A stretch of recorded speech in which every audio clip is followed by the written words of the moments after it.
Hello friends, welcome to my channel Rachna Call, and here you will get all the videos of 9th 10th social science. So here we go with the a very important topic जो कि CBSE का एक बहुत important PYB question. PYB means previous year board question है. वो है topic हमारा strange case of Britain, turning point in the making of nation state.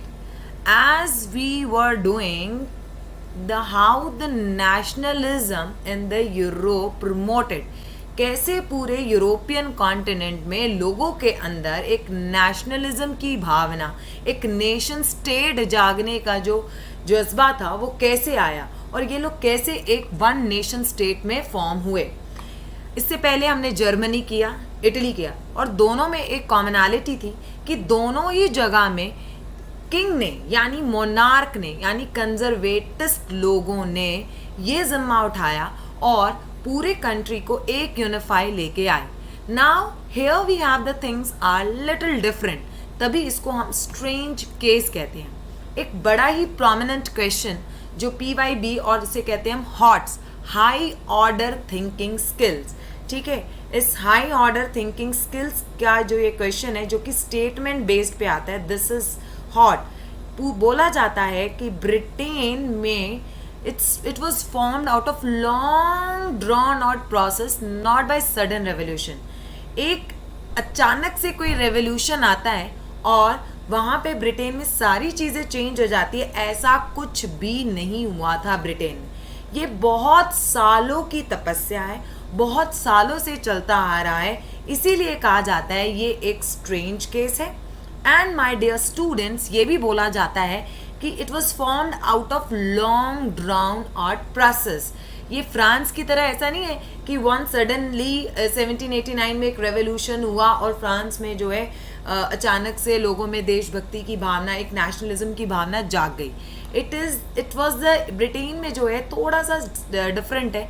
यहाँ पे जो है काफ़ी टाइम लगा इन्हें जो है एक नेशन स्टेट बनने में, पूरा कैसे यूनिफाई हुआ है. नाउ द पॉइंट इज इसे स्ट्रेंज केस क्यों कहा जाता है. रीज़न बीइंग, यहाँ पे हम कुछ इक्वेशंस करेंगे जो कि आपके NCERT में नहीं है. देखो, मैं अपने टॉपिक में, अपने वीडियोस में कुछ ऐसी चीज़ें भी बताती हूँ जो आपके NCERT में नहीं है. अब बताती क्यों? इसीलिए बताती हूँ क्योंकि अगर हम CBSE बोर्ड एग्जाम्स में अपना आंसर प्रेजेंटेबल लिखते हैं तब एग्जामिनर को पता चलता है कि वाकई में person has a knowledge, student has a knowledge. तो ये चीज़ें इसीलिए भी ज़रूरी है. सेकेंडली, ताकि आप कॉम्पिटिटिव एग्ज़ाम्स के लिए UPSC में अगर आप अपेयर होते हैं तो डेफिनेटली इससे रिलेटेड क्वेश्चन आते हैं. तीसरा, as I always told you, और बोलती ही रहती हूँ कि सोशल साइंस हर एक इंसान के लिए बहुत इंपॉर्टेंट सब्जेक्ट है. ये आपकी ग्रूमिंग, आपका कॉन्फिडेंस, सब कुछ बढ़ाता है.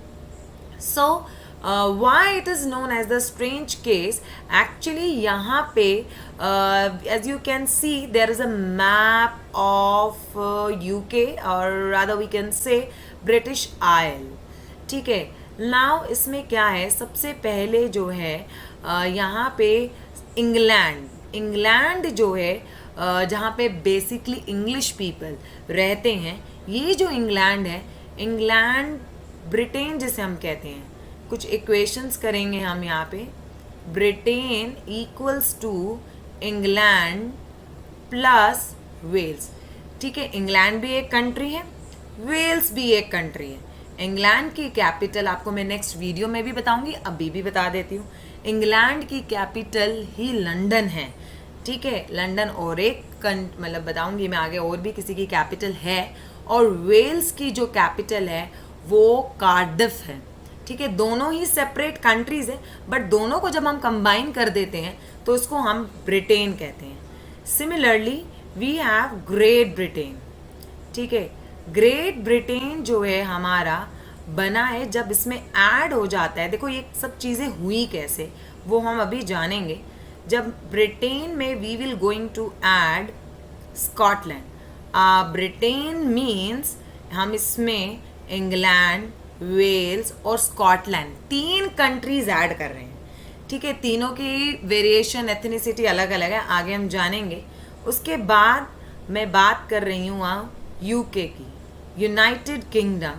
यूनाइटेड किंगडम में आ जाता है जो बेसिकली मेन है हमारा, वो है ग्रेट ब्रिटेन में जब नॉर्दर्न आयरलैंड ऐड हो जाता है। As you can see on the map also, आप साथ ही मैप में भी देखिए और उसको को रिलेट करिए। ठीक है, यहाँ पे वेल्स प्लस इंग्लैंड, फिर इंग्लैंड के साथ स्कॉटलैंड, फिर सिर्फ इतना सा पोर्शन ये आपका नॉर्दर्न आयरलैंड है। और जो ये रिमेनिंग आप ब्लैक देख रहे हैं, this is Republic of Ireland, ये एक सेपरेट है। ठीक है, तो ये यूके का पार्ट नहीं है। क्यों नहीं है वो हम आगे जानेंगे, पर अभी के लिए फिलहाल as you can see there is a country in the IPL also. IPL इसमें आती है 2020 में भी, there is a separate country 2020 में, रिपब्लिक ऑफ आयरलैंड एक कंट्री आती है। वो आयरलैंड जो है, वो आयरलैंड आपका नॉर्दर्न आयरलैंड नहीं है, it's a republic of Ireland. ठीक है, सेपरेट है। अब पूरा रिपब्लिक ऑफ आयरलैंड भी जब मिल जाता है, ब्रिटिश आयल जिसे हम कहते हैं, ब्रिटिश आयल जो है आपका यूके के साथ जब हम रिपब्लिक ऑफ आयरलैंड जानते हैं। ठीक है, तो ये रिपब्लिक ऑफ आयरलैंड थोड़ा सा मतलब ये डिफरेंट है, ये ब्रिटेन का पार्ट नहीं है। आई मीन जो ब्रिटिश यूके यूनाइटेड किंगडम उसका पार्ट नहीं है। यूके का पार्ट, यूके की कैपिटल को भी लंदन बोला जाता है और इंग्लैंड की कैपिटल को भी लंदन ही कहा जाता है, जबकि रिपब्लिक ऑफ आयरलैंड की कैपिटल जो है डबलिन है। क्लियर, वो डबलिन है। सिमिलरली स्कॉटलैंड की जो कैपिटल है उसका नाम है एडनबर्ग है। क्लियर, तो ये डिफरेंट कंट्रीज है। और नॉर्दर्न आयरलैंड की जो कैपिटल है वो है बेलफास्ट। आगे मैं आपको दिखाऊंगी ये ब्यूटीफुल कंट्रीज। ठीक है, तो फिलहाल आप ये इक्वेशन जो है NCERT में नहीं है और एक लाइन में वाइंड अप कर दिया है यूके का भी, वो थोड़ा सा कंफ्यूजिंग है। तो बेटर होगा अगर आप ये इक्वेशंस एग्जाम्स में लिखेंगे तो आपका आंसर बहुत ही इम्प्रेसिव होगा। अब हम जानेंगे ये हुआ कैसे, कैसे ब्रिटेन के अंदर इंग्लैंड प्लस वेल्स आया, ब्रिटेन के अंदर स्कॉटलैंड भी आया, यूके के अंदर जो है great Britain plus northern Ireland भी आया। Stay tuned in my next video where I will going to explain you whole equations why and what happened.